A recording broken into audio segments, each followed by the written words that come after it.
I'm not yet ready, but we'll be ready in 5 seconds. Yes. Can you hear me? Is microphone? Okay, perfect. And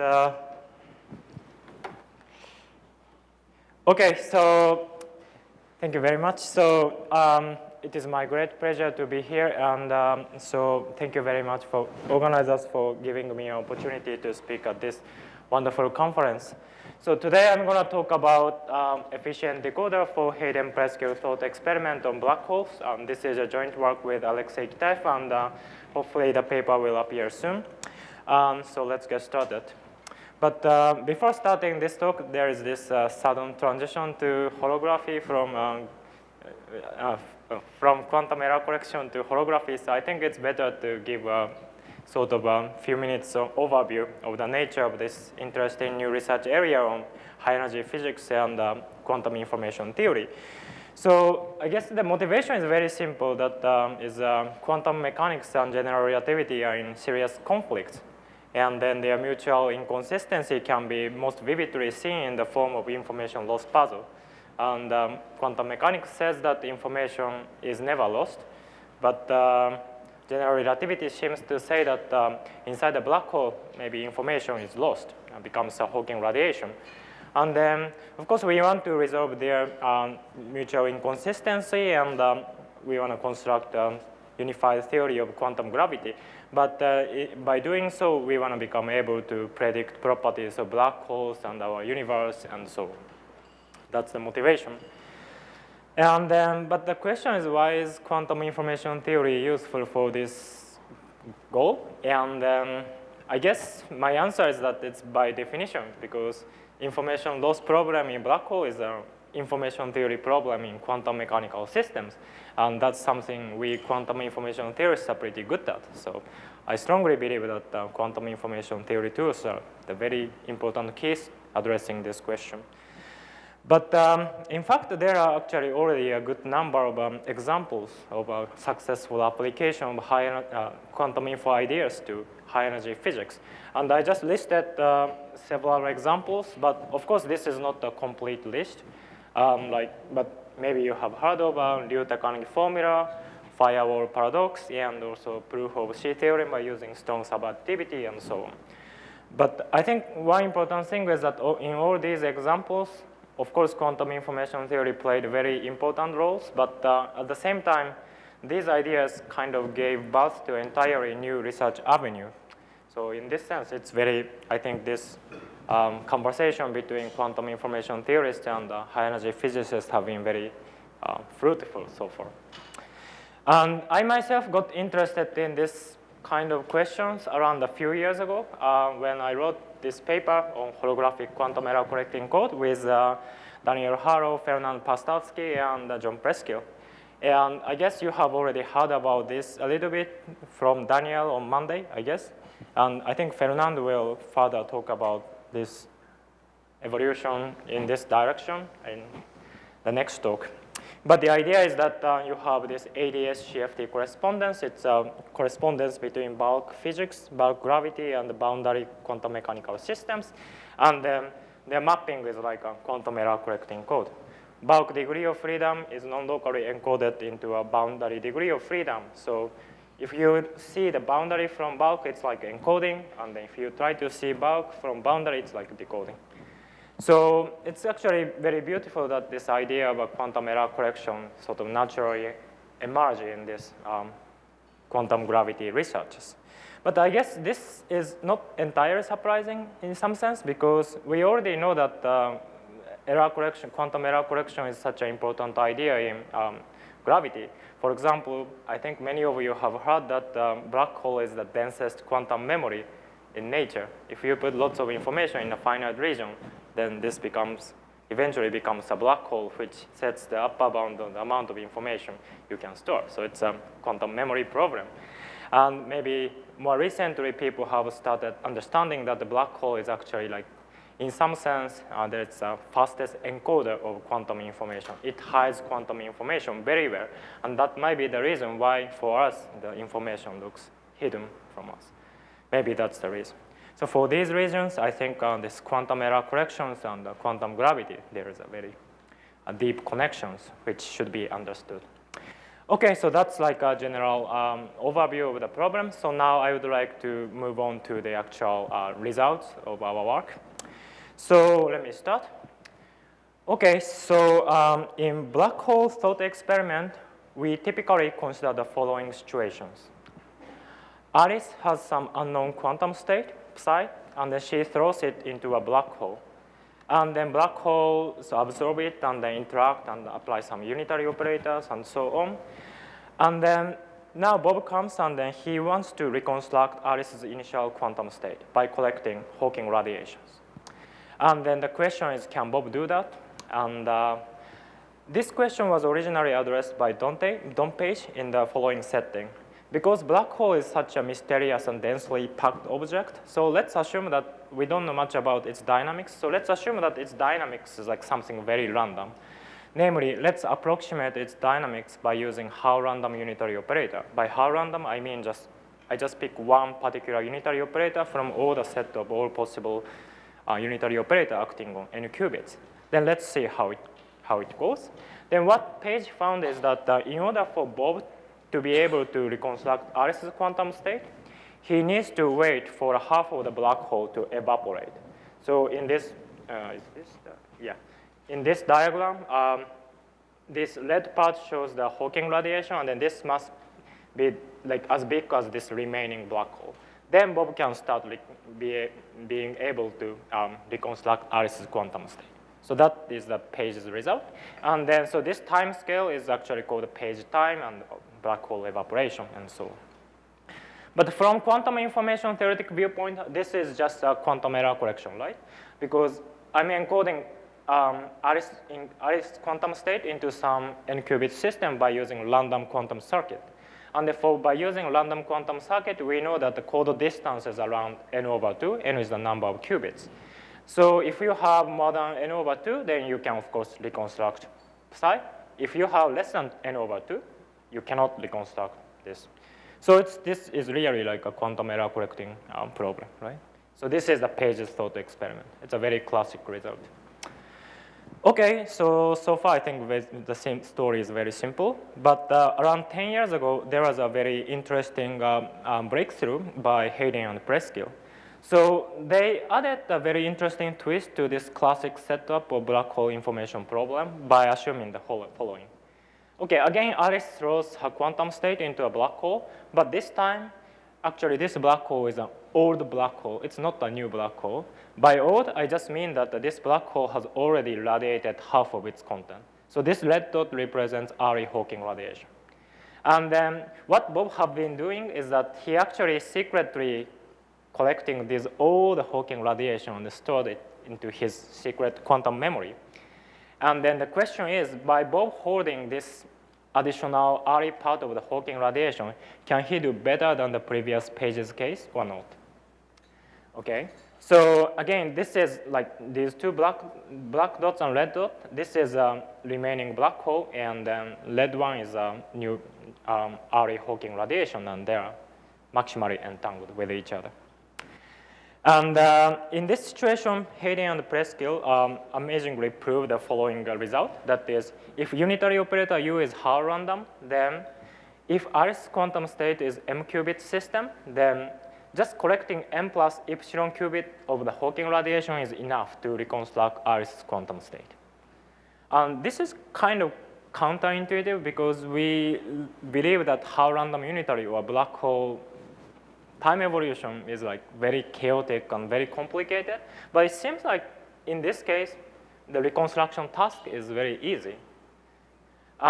Actually, because of this reason, they call this phenomena black hole mirror-like phenomena, because you throw your quantum information into a black hole and it immediately reflects back to you. So it's like a mirror. And this work was highly influential in high energy physics community, and it led to a lot of discussions on the recent discussions, the phenomena called scrambling. And it's actually at this point, it's a bit difficult to give you a precise definition of the scrambling, but by scrambling, I mean this kind of information mirror-like phenomenon proposed by Hayden and Preskill. Okay. I'm going to give you a more precise definition later, but tentatively, let's use this as a definition. And then I think another interesting development is that this fast scrambling conjecture of black hole.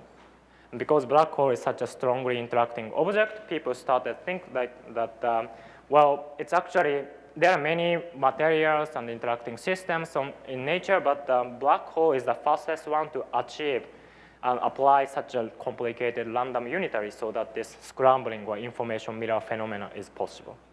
So that was the conjecture. Okay, so this is the Hayden-Presque thought experiment. So let me just briefly repeat it because it will be the central topic of my talk. So you have black hole, which is entangled with early Hawking radiation. Bob holds this part, and he collects additional Hawking radiation. Then the claim is just he collects only a little bit more than qubits of the original Alice's quantum state. Then there exists a decoding protocol to reconstruct psi state. That is the statement. Okay, so this is Hayden-Presque thought experiment, but there have been another interesting development in high energy physics community, I guess, which is related to this out of time ordered correlation functions.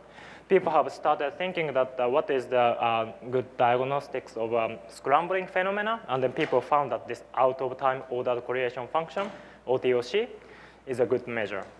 And this is a very weird function because you need to apply some operator at time 0, then you need to go to the future and apply some operator and then go back to the past and apply some operator and then go to the future. So it's a very weird operator, but this is conjectured to be a good diagnostic of scrambling. So let me spend a few minutes on why this is a good measure of scrambling.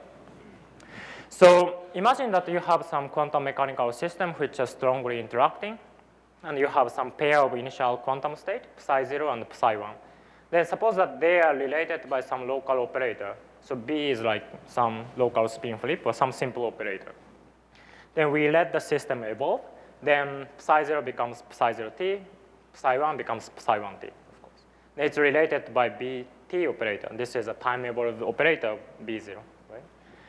But if the system is strongly interacting and chaotic, then we expect that initially a distinguishable set of states becomes indistinguishable, meaning that there will be no local measurement which is able to distinguish these two states. That would be like characteristic of scrambling system or quantum chaos. And the claim is that this out-of-time ordered correlation function can see this phenomenon. The reason is the following. If we look at this correlator, then it looks like a commutator in a sense that if A and B operator commute with each other and they are unitary operator, then you just get value 1. But if they anti-commute, then you get -1. So it's just a commutator. But why it's good is because after the time evolution, BT becomes a big operator. So you can expand it in terms of Pauli operator like this. Then the point is that this expansion should contain lots of high-weight Pauli operator, right? It's supported everywhere on the system. Then if you look at the commutator between A and BT, then you would get the commutation and anti-commutation roughly randomly with equal probability. So their contributions will cancel with each other, and then if you compute OTOSchist, then it will be very close to 0. Therefore, there will be a decay of the OTOC. So for this reason, you see that OTOC can measure the spreading of this distance between two quantum states. Okay. So for this reason, people speculated that this OTOC is a good measure of scrambling. But still, there is, of course, a remaining question that there's a relation between out-of-time ordered correlation function and Hayden-Presque thought experiment. Well, I mean, originally this research on scrambling started from Hayden-Presque thought experiment, and the people proposed this OTOSchist. But what were actually the relations?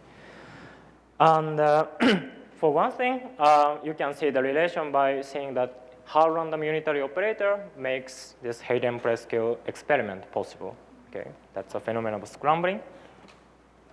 On the other hand, if you compute 4-point out-of-time ordered correlation function by assuming time evolution of the system is a how random unitary operator, then this correlator actually always like decomposes into these pieces. But the point is, if you pick traceless operator XYZW, then this becomes almost 0. So you see that both how random unitary operators makes Hayden-Presque protocol possible and OTOC is small. So you kind of see the relation. But it would be nice to see the concrete connection between them. So let me start by proving that actually this smallness of OTOC, decay of OTOC is actually equivalent to the success of Hayden-Presque protocol. It's actually, this is a if and only if statement in a very precise sense that if OTOC is small, then I can quantitatively say that this Hayden-Presque task will be successful. So let me spend a few minutes explaining this result. Okay. So to explain this, I use the very standard technique from quantum information theory, which is state channel duality or Choi-Jamil-Minkowski isomorphism. The idea is just you have some unitary operator acting on n qubits, and you represent it as a 2n qubit quantum state, pure quantum state. The way you do is you write down the unitary operator Uij component-wise, and then but you flip this blood to ket, then you double the Hilbert space, and you can define a sort of a purified pure quantum state, which is defined on 2n qubits. The reason why I want to use this state channel duality is because by doing this, I can build the black hole dynamics as a quantum state. So remember that in my setup, there are four degrees of freedom. Input degree of freedom for Alice, initial black hole, remaining black hole, and D is the Hawking radiation. So A, B, C, D. But the point is that by using this trick, I can view this entire object as just a 4-party quantum state. So to do that, actually, all you need to do is to insert EPR pairs, and the part of the EPR pair goes to this box of unitary operator, and you keep the other part of the EPR pair. Then you can construct a 4-party quantum state, A, B, C, D. And this is actually equivalent to this state representation of the unitary operator. Now you have this A, B, C, D, and representing as a pair state. So you can ask this question about like Hayden-Presque decoding or Page's thought experiment and so on as a purely as a question of entanglement. For example, Page's experiment asks whether we can guess Alice's input from Hawking radiation only. Then it's just a question about mutual information between A and D. Hayden-Presque experiment asks that Bob knows both B, it's an entangled copy of the original black hole, and Hawking radiation. So it's a question is that you want to guess A from BD. So then what Hayden and Presque proved can be restated in the following statement, that this IABD, mutual information between A and BD in this state representation, is nearly maximal for how random unitary. So that was kind of the proof of their result. Now, why are they related to out-of-time ordered correlation functions? For this purpose, I need to look at the so-called averaged out-of-time ordered correlation functions. As I said, out-of-time ordered correlation function will decay to a smaller value when the system is scrambling. But I'm not particularly interested in OTOC for a particular choice of operators. Rather, I'm interested in its average behavior. For this purpose, I'm going to consider on average how small this OTOC is. And so the object I'm going to compute is this OA, OD, OA, OD in out-of-time ordered way. A is the degree of freedom corresponding to Alice's qubits. So this is a tensor diagram, and this is input, and this is Alice's qubits. So this is 2 qubits Alice has access to. Then D is the Hawking radiation. So in this diagram, it corresponds to 3 qubits. And by construction, actually, A and D could be overlapping. It doesn't matter. But it's just we need to pick them to be a subsystems where Alice has access to and Bob has access to. And what we do is we just pick a random unitary operator from this region A and region D, and then take an average over all the operators. This is the definition of this OTOC average. So this basically tells you, on average, how small this OTOC is when your operators are restricted to this local region A and local region D. Okay. So then this is the object I'm interested in, but now I want to compute this, and then you may think that there are lots of unknown properties in this definition of the OTOschi, but it turns out that there is a very beautiful formula which holds for all the possible unitary operator. That is that if you take a log of OTOschi average and put minus, actually it's exactly equals to mutual information between A and BD. Okay, so I think this formula is quite surprising, and I'm still very surprised to every time see this formula because it's so counterintuitive. The reason is because I'm accessing only A region and D region, right? But somehow I know something about B. So it's very kind of counterintuitive, but that's how it works. But the point of this theorem is that if this out-of-time ordered correlation function is small, then this log part with minus becomes very big, which means that this mutual information is big. So which just implies that Bob's success of decoding or reconstructing Alice's quantum state. So in this sense, this gives you a precise relation between OTOschi physics and the Hayden-Preskill thought experiment. Now, I usually skip the derivation of this formula, but this is a quantum information theory cloud, so I think I can go through the proof. And then the proof is actually extremely simple. So sorry for horrible handwriting, but this is the out-of-time ordered correlation function. So I sandwich D operator with U and U dagger. So this is a DT operator. This is DT operator. Then I have A operator, A operator. So this is A0, DT, A0, DT. So it's circling. So this is basically the object I want to compute. Now what I'm doing is I'm taking an average of all the operator A and all the operator D. But if you have this complete set of operator and taking average, then it has an effect of taking a trace, which means that on this diagram you just draw these lines and then replace it with identity. So if you use this formula 2 times along these dotted lines, then, okay, let's take the average of A operator. Then it's basically same as connecting these 2 lines. Taking average over D is like connecting these 2 lines. So this average of OTOschi is just reduced to computing this diagram. But if you look at this diagram closely, then you notice that this part appears twice, right? This times this. Then it turns out this object is just proportional to trace of rho BD squared, because rho BD, rho is defined to be the density matrix for the state representation by unitary. So U and U dagger, this is like Brown cat for U. And then you are connecting C leg and A leg, so I'm tracing out A and C. It's rho BD. So it's just a square of rho BD. That's why I'm getting Beni 2 entropy. Oh, so actually I didn't explain, but this 2 means that it's actually a Renyi 2 entropy. So I need to compute this mutual information by using a Renyi 2 entropy, not an ordinary entanglement entropy. So that's here, this 2 comes from the fact that I have these 2 copies of the same diagrams. Anyway, here is like the proof of this formula. Okay. Now let me quickly summarize the discussion so far. We have 2 types of thought experiment. Page's thought experiment, Hayden-Preskill thought experiment.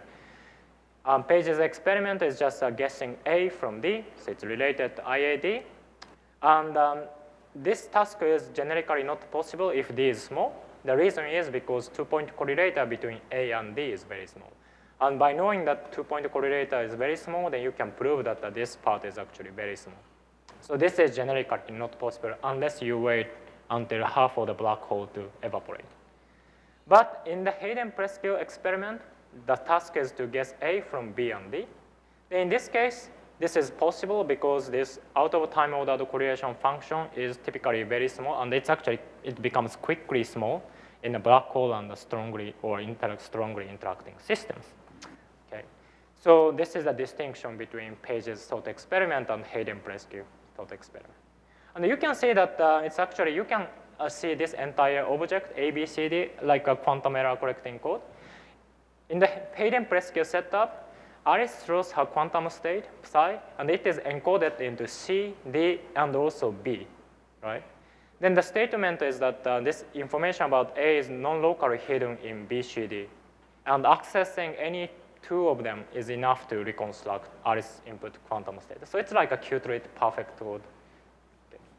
But anyway, this is kind of the summary of the page on the Hayden-Presskill thought experiment. Okay, so far so good, I guess. Now, okay, so I showed that there is a nice relation between OTOSchist and the Hayden-Presskill thought experiment under this decoding problem. But there was one subtlety I didn't explain, which is the following. I have been saying that Hayden and Presskill showed that it is possible to decode and reconstruct Alice's quantum state. But there's one subtlety, that is their proof is information theoretic proof in a sense that they prove that there exists some decoder V, some unitary operator V, which outputs this psi state, which is identical to Alice's initial quantum state. That's what they proved. But the question is basically the following. Is this V operator, is it really like physically implementable one or not? Like if this V is like exponentially difficult to implement, then it's kind of like practically not useful, right? Also, even like is finding V given this unitary operator U, is it computationally tractable problem or not? That is another question. And these questions are asked in the context of actually a firewall paradoxes, and because in firewall, this decoding problem is not identical to this Hayden-Presskill setup, but there's certain decoding problem, and if this decoding problem is not possible in a polynomial amount of time, then you could actually avoid the firewall paradox. For this reason, this computational complexity of decoding of the Hawking radiation gained a lot of attentions these days. But in this talk, I would like to address this question of decoding the Hawking radiation in this Hayden-Presskill setup. Okay, anyway, so our main result is the following. Even though, in spite of these subtleties, it turns out that there exists a very simple decoders for this Hayden-Presskill thought experiment. In this talk, I'm going to present two particular decoding protocols.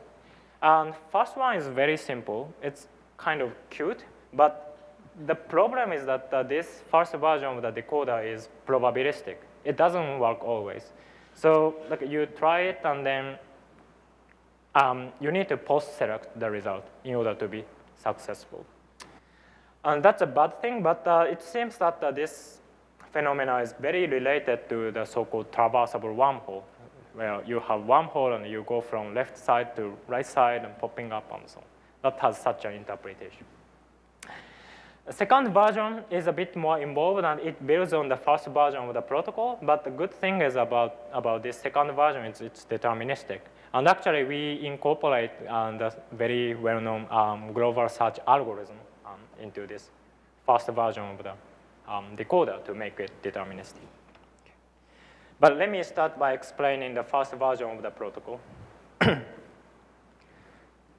Okay, so that's very important. So I want to be more precise about my assumptions throughout this talk, or these decoders. So I said that this black dot is maximally entangled with red dot.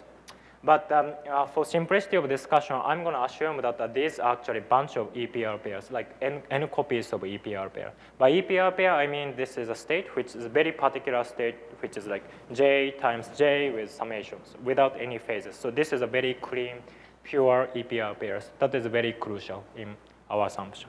And in physical context, you can view this as like a ADS two-sided black hole at infinite temperature and so on. But this assumption is very crucial in order for our algorithm to work. Okay. Now, how does it work? Well, the idea is very simple. Bob sort of teleports Alice's quantum state to his register qubits by post-selection. So here's the setup, right? This is the initial black hole entangled copy, and then Alice's quantum state, and then Hawking radiation. First, Bob prepares, so I'm going to assume that this is a qubit state, and I'm just collecting qubits, just for simplicity of discussion, but you can generalize this pretty easily. So first, Bob prepares an additional EPR pair here. So R prime, A prime, and R prime are just EPR pair. And he feeds one of the qubits into this another unitary operator, U star. Okay. Then he holds R prime qubits as his register qubit. Then the goal is to teleport this quantum state to this qubits. And here, this U star is a complex conjugate. It's not an inverse operator U dagger, but it's important that this is to be a complex conjugate.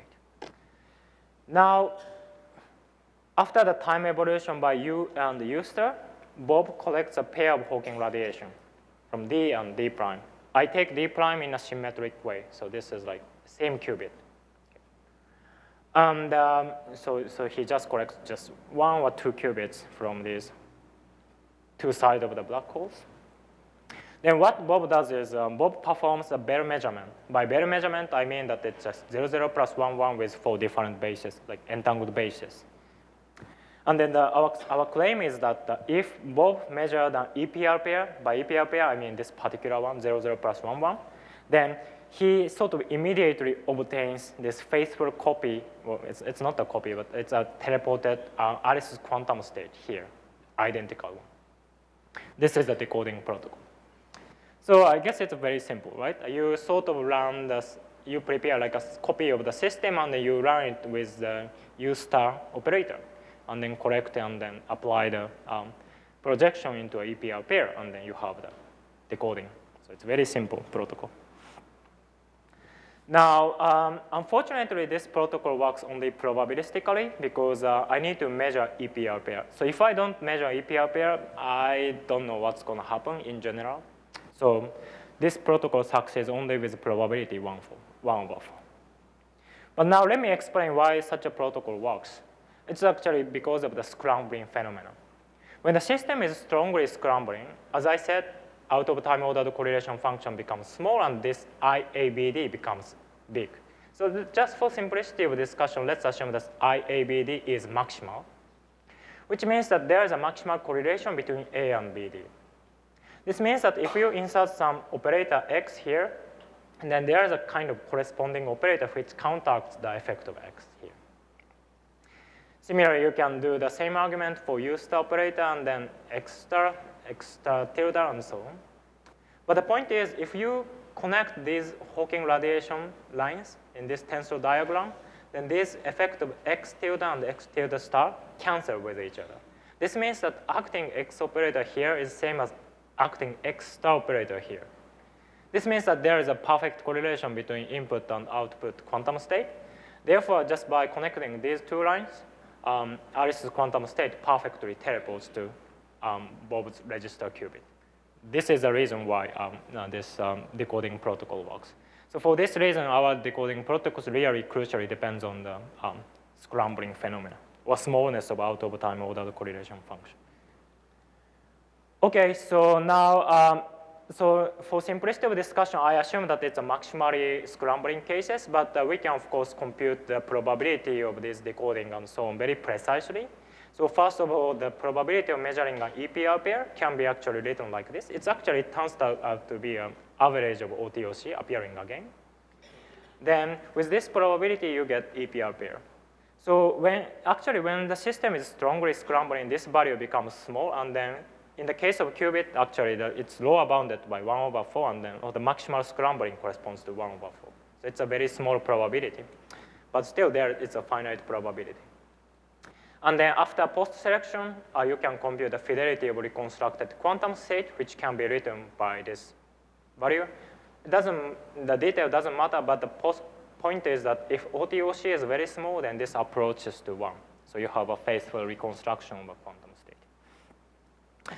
Now, I want to point out that if you do this decoding algorithm, actually there are 2 chances of measuring this out-of-time ordered correlation functions in 2 different ways. And I think that's a very interesting point, and I will comment on it later. Yep. Anyway, so this is our protocol, but it seems that this is related to the so-called traversable wormhole recently found by Gao, Jafferis, Wu, and also Mardasena, Stanford, Yang. They said that you have a 2-sided black hole, and then by coupling 2 sides of the black hole, actually it is possible to send a signal from left side to right-hand side. But this traversable wormhole can be sort of interpreted as a Hayden-Preskill decoder that was actually pointed out in this paper by Mardasena, Stanford, Yang. But let me explain this idea in the context of our decoding protocol. So in the Penrose diagram, actually this is Penrose diagram. So the time is actually flowing upward, downward. But in my diagram, time is flowing both upward. So I need to sort of rotate the direction of time. So it's like this, flip the diagram, and then this is a flipped diagram. But what's happening is like you have some input signal from A, and then because of the interaction I added on this Hawking radiations, this quantum state pops up somehow here. But this is like really like a traversable wormhole, right? Because you have this Hawking radiation here, these blue regions, and I collapse it into an EPR pair. As a result, my signal from left-hand side traverses to the right-hand side. So it seems like this is like a simple toy model of the traversable wormhole. But we still don't know the precise holographic interpretation of our protocols. Yes. That means I have 5 minutes to finish the talk. Yes, good. Okay, so that's, yeah, I think it's, okay, so that's a traversable wormhole. So I think it's a very important question to understand the geometric interpretation of our protocols. And so. Okay, but one unsatisfying feature of our protocol is that our protocol is not deterministic. Like it works only probabilistically. But there is a way to sort of upgrade our protocol into a deterministic one. For this, we use the so-called global search algorithm like procedure. And this is not the precise way of explaining, but in some sense, it's sort of you search for EPR pair here. If you get EPR pair here, then you are guaranteed to be successful. So it's sort of you apply global rotation slowly so that this state becomes an EPR pair. And what we do is we use this standard global type unitary evolution, 1 minus 2 times projectors, but one of them is conjugated by this time evolution operator. Then you keep applying it, and then after repeating this procedure for pi times dA over 4 times, you will get decoded state. And I think this is interesting that we are seeing global search algorithm. On one hand, global search algorithm is known to be optimal, right? So I think an interesting question is our protocol optimal or not? I don't know the answer, but I think it's an interesting question. Another physically interesting question is this procedure is actually related to the higher point out of time ordered correlation function because I'm repeating U and the E. So it's like inverse and so on many times. So it's like OTOSchist, but with long strings. That is the. But such a out of time ordered correlation function have previously actually considered by Schenker and Stanford in the context of multiple shockwave geometry. So it will be interesting if we have some relation between them. Okay, so maybe I can just skip this, but I mentioned that our protocol works only when we have maximal EPR pair as an initial state. And, our protocol can be actually generalized to the cases where input and output ensemble factor. So so in our cases, the input was maximally mixed state, but as long as this rho AB and rho CD factorizes, our protocol works. That's the statement. But unfortunately, in a realistic thermal systems, especially this output part, rho CD do not factor. If it factors, that means that your Hamiltonian is actually like decoupled, like HC plus HD. So there is always some entanglement between C and D. But we hope that such a problem can be addressed by devising some technique which actually sort of get rid of short-range entanglement, only look at the part which participate in scrambling. That is our conjecture. But for this part, we are setting aside. Okay, so I have briefly explained this further possibility of generalizations, but what else we can do?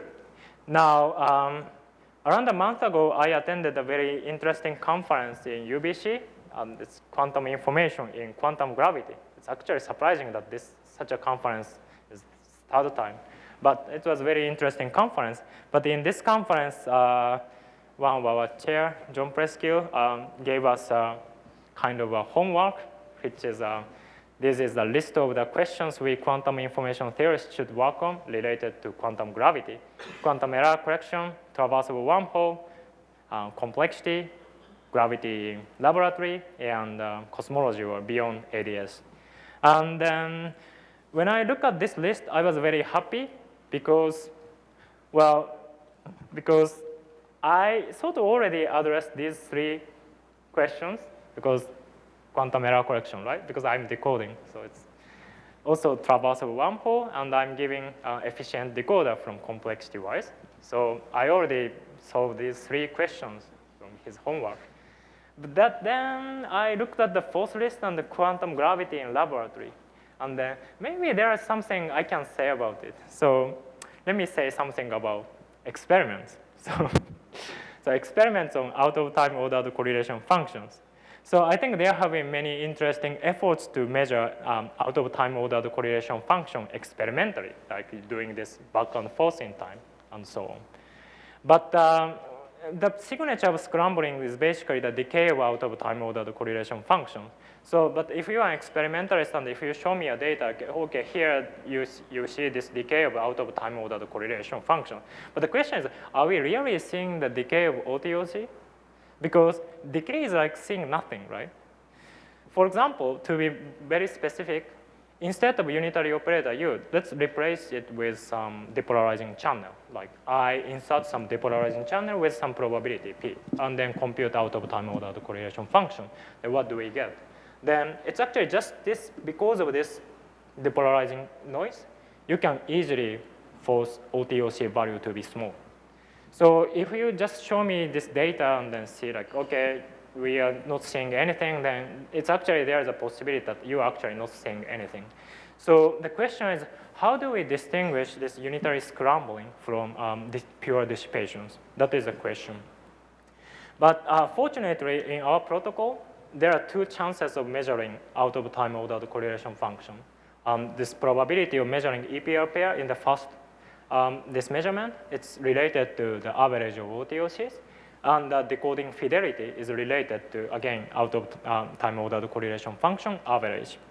So if you see, I mean, if you just multiply these numbers, you see that you should get 1 over dA squared. dA is the dimension of the Alice's input quantum state.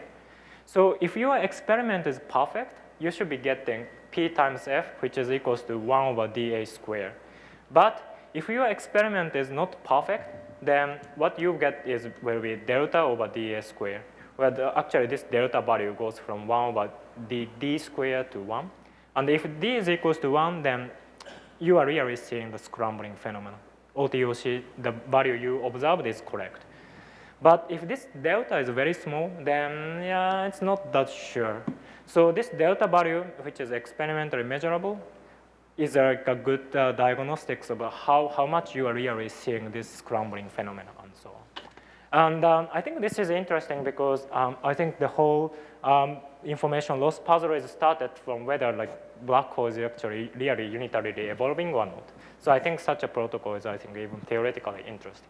And these days I'm discussing with Norman Yao from Berkeley and also Chris Monroe group about like possible experimental realizations of these things, and we are hoping that such a cool phenomenon may be actually observed in actual AMO experiment setup. Anyway, so thank you very much.